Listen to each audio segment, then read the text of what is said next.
In this video, I'll guide you through how to install Node.js in GoDaddy and route your website traffic to your Node application using cPanel and an .htaccess file. First, make sure you're logged into your GoDaddy hosting account and you have access to cPanel. We'll be working entirely inside cPanel for this process, so you don't need any special tools on your own computer beyond a web browser. Once you're in cPanel, the first thing you want to do is open the File Manager. This is where all the files for your website are stored. Look for the File Manager icon, usually under the Files section, and click it. When File Manager opens, make sure you're in the root folder of your main site.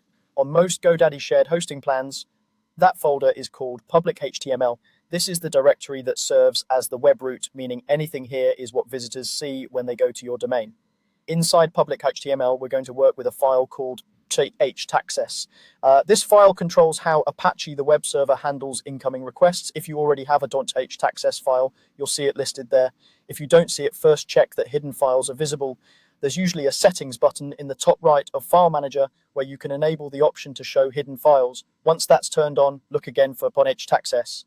If the file still doesn't exist, that's okay. You can create it. In File Manager, click the option to create a new file, name it .htaccess exactly, with the dot at the beginning and no extension, and make sure it's created inside the public HTML directory. Next, we'll edit this file. Right-click on .htaccess and choose Edit or Code Edit. A new tab or window should open with the contents of the file.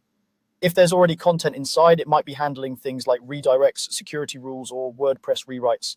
Be careful not to delete anything important. You can place the new code either at the top or the bottom, but if you're not sure, adding it near the top generally works well. Just avoid putting it inside any existing block of code that starts with something like if module unless you know what you're doing. Now add the following code and remember to replace the port number with the one your Node.js app is using.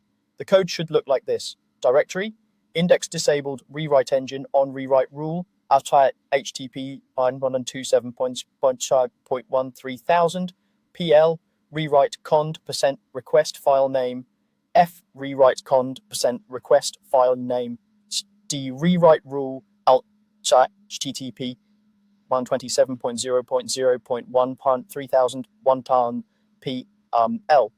What this does is tell Apache not to look for a default index file, but instead to act as a reverse proxy. The first rewrite rule handles the root of your site, so when someone visits your domain with no extra path, it forwards that request to your Node application running on port 3000 on the same server. The conditions make sure that if a real file or directory exists, Apache will serve it normally. The last rule forwards all other requests, such as routes like /about or /API, to your Node app as well.